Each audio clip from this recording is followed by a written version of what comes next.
If you find yourself, because of the situation, unable to meet some of your debt obligations, don't wait. Talk to your creditors as soon as you realize that's happening and see what can be done on that front. What's really important is not to wait until it becomes a bigger problem, because then not only is your income not going as far as it was, but now you've got credit problems too. And then, as much as we don't like to be told this, think about what changes can you make. And maybe you wanted to make some changes anyway. And so maybe this is an opportunity to do that. Rising prices seem to be hitting us everywhere we look, in the grocery store, at the pump, and even at our favorite restaurants. And there may not be much relief in sight. A recent report showed inflation is increasing faster than the average wages of American workers. As a result, the average household will pay thousands more just to purchase the same things they bought a year ago. This has many feeling like their income has dropped. On today's Sound Living, surviving economically in difficult times. Sound Living is a weekly public affairs program produced by Research and Extension at Kansas State University. I'm Jeff Wichman. While wages for many workers has increased, it's not enough to offset the higher costs.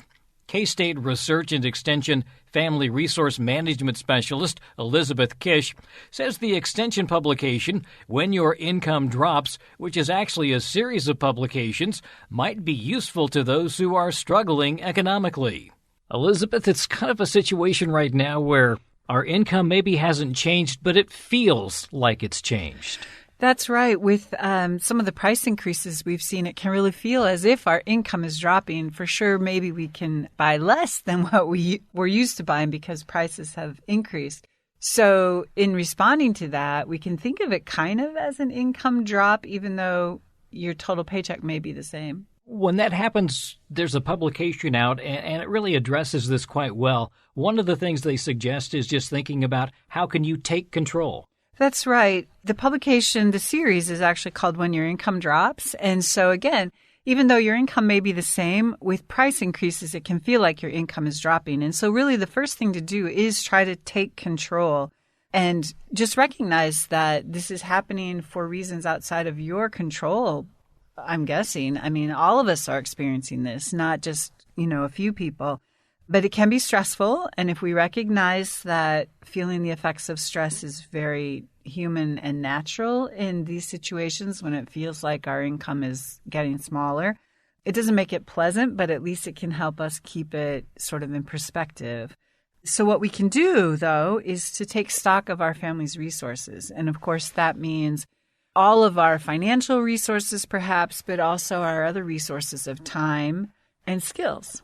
It also is an opportunity then to really kind of look at what are our wants, what are our needs, what do we really have to have, what could we maybe do without, even if it's just temporarily. Maybe there's some things we could put on hold. That's right. So really it's an opportunity, as you said, to look at our values and our goals and set some priorities for our spending. It's October now, so start thinking about spending for the rest of 2022, which will include some holidays. So just to start thinking about that. That's always a big concern, isn't it? It's the fact that we know things are approaching. But I guess given that this has been going on for a while, hopefully maybe people have already been making some adjustments. Possibly, although I think we all feel, or I feel we all think, I don't know which verb is the better one, that it's going to be over soon and that prices are going to go back down. And it seems like that may not be happening, at least not on the time frame that I was kind of anticipating.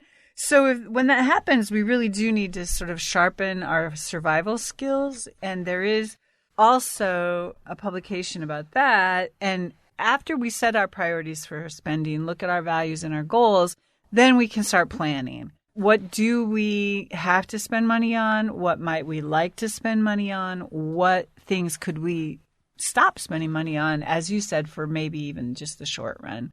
And then we can also look at how can we spend money differently. And that would involve potentially substituting other goods or services. So some substitutions that we can think of, of course, using coupons, looking for specials when it makes sense, if you're actually going to use the products that you buy. we talk about a lot when you and I talk about transportation, because in Kansas, transportation can be a big expense. So thinking about, can you carpool? Are there other ways? And I realize in rural areas, there's probably not so many other ways, but if you live in even a smallish town, can you walk? Can you bike?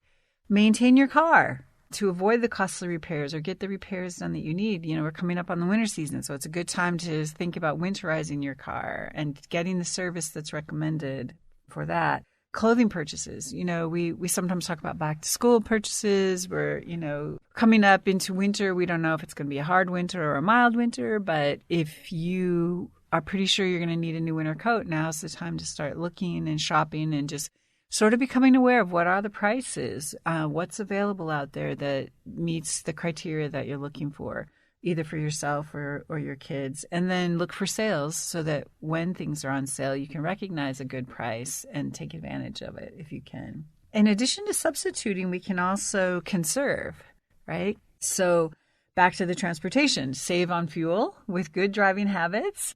I notice you can usually tell when the cost of fuel is going up because people start slowing down well before a stoplight or well before a stop sign. They don't zoom out afterwards, So save on fuel with good driving habits. Cruise control is a wonderful thing.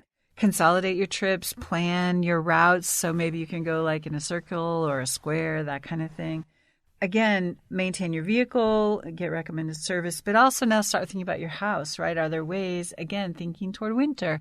Is it time to think about weatherizing? Can you do some things to save on heating expenses when the time comes? And a lot of those things are on sale right now because we are moving into that season.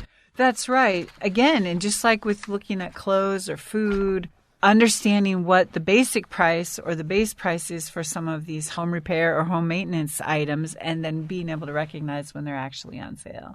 We often talk about having that emergency fund. I'm wondering, does an emergency fund come into play here, or is this still kind of a last resort because we really do want to save that for emergencies? That's a really good question. I think it can help be a buffer, but again, it might depend on what size of emergency fund you have. It might depend on how much you're thinking you might need to end up taking out of it.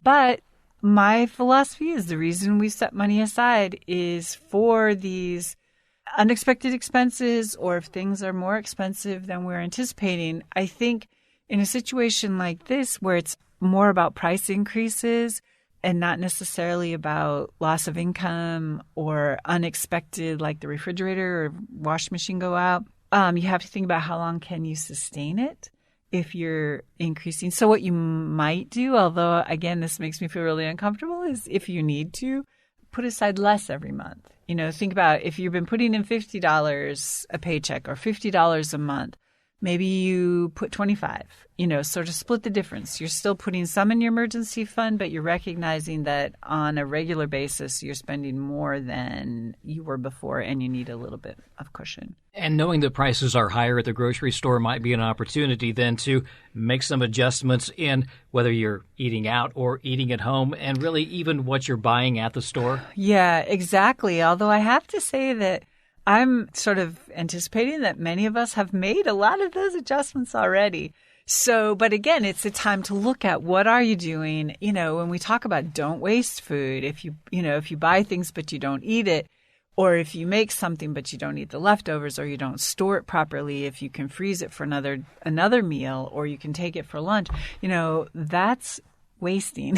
That's food and money really that you're just putting into the trash can. So, if you don't like leftovers, and I know there are plenty of people who don't, maybe cook smaller portions instead so you don't have leftovers. It's kind of the just in time but just enough, right? Sort of idea. Other things that you can do, control as much of the situation as you can, which is kind of what you're talking about. And think about, again, this is not your fault. It's a challenge for most of us right now. We can't control the situation, but we can control our actions, right? If you happen to be in a situation where there might be benefits that are due to you, or that you think you might be eligible for benefits, this would be a time to investigate that. Think about and claim them if you are eligible, because that can be a way to stretch your income. communicate with your family members about this. Let your family members know that, we're seeing these price increases, or our paycheck isn't going as far as it was before. So what can we do? And have a conversation about that. I think all of us remember of a certain age, our parents or our grandparents, oh, turn off the lights, don't let the water run, do all these things. And that's those admonitions, or those, having those conversations, but help children understand why we're saying that. Don't just be like, don't do that. Help them understand why. I mean, it's good to save the energy and the water, but it's also about the money that these things cost. And they're small things, but they do add up. If you find yourself, because of the situation, unable to meet some of your debt obligations, don't wait. Talk to your creditors as soon as you realize that's happening and see what can be done on that front. What's really important is not to wait until it becomes a bigger problem, because then not only is your income not going as far as it was, but now you've got credit problems too. So you don't want to compound things. And then, as much as we don't like to be told this, and I'll just be upfront, I'm thinking about how I can make changes. So, let's think about how we can change our lifestyle, or what can we do? Again, it might be just for a season, or maybe a year, until spring or whatever. But think about what changes can you make. And maybe you wanted to make some changes anyway. And so maybe this is an opportunity to do that. For example, if you have a gym membership but you're not using it, instead because you prefer to be outside for exercise, maybe it's an opportunity to cancel that and just say, okay, I'm not going to do that. I'm going to recognize I prefer to work out outside. And so that's one expense I can navigate. Sometimes we get caught up in the fact that we think we have to find the one large thing that we can take out of our budget. And it kind of sounds to me like the approach we should be thinking about are maybe these small things that add up to bigger things. Right. I mean, if you have one large thing and you can find it, great. But I think for most of us at this point, it's probably the smaller things, because there's also this, we don't know if prices are going to go back down or not. And so it probably is the smaller things. And I think all of us, we've been doing, since COVID, right? We've all been doing a lot of reflecting, I guess. So just a bit more reflection and think about what's really important to us, and how do we want to spend our money, and how do we want to live our lives and use our money to have the best life that we can given our resources. I assume it is frustrating, though, because we thought we're getting more money. A lot of people are making more money. They thought it was going to go farther. They thought things were going to get better. And then when this hits, it's kind of a, that extra It's like, kick. I was doing what I was supposed to do. And now what? I guess I would say, there's still a lot of help wanted signs. And again, for the short run, maybe for the holiday season, if your schedule can allow it, it could also be an opportunity to pick up a second job or a way to earn a bit more money right now. And that's always a good idea, especially the seasonal help, because it's not something that locks you in necessarily long term, but it may get you over the hump, especially if you don't have some of those other commitments or, childcare issues or things like that, because sometimes that extra job doesn't work out because it ends up costing you more to take the job. Right. And I think that's really important to be aware of, is a second job or a gig or whatever isn't going to do any good if you're not actually making money on it. Unless you think of it as recreation. The publications we mentioned, it's a series, as you mentioned, and those are available online? Yeah, they are available online through the K-State Research and Extension bookstore. The series, again, is called When Your Income Drops, and I recognize your income may not be dropping, but when prices increase, it can feel like an income drop. And, of course, you can always get a hold of stuff from your local extension agent. Exactly. Yep. That's K-State Research and Extension Family Resource Management Specialist Elizabeth Kish with information on surviving economically in difficult times. The publication, When Your Income Drops, includes Don't Panic, Take Control, Making Ends Meet, Sharpening Survival Skills, and Using Community and Family Resources. The publication is available at county and district extension offices and the Extension Bookstore, bookstore.ksre.ksu.edu. Sound Living is a weekly public affairs program produced by Research and Extension at Kansas State University. I'm Jeff Wichman, and this is the K-State Radio Network.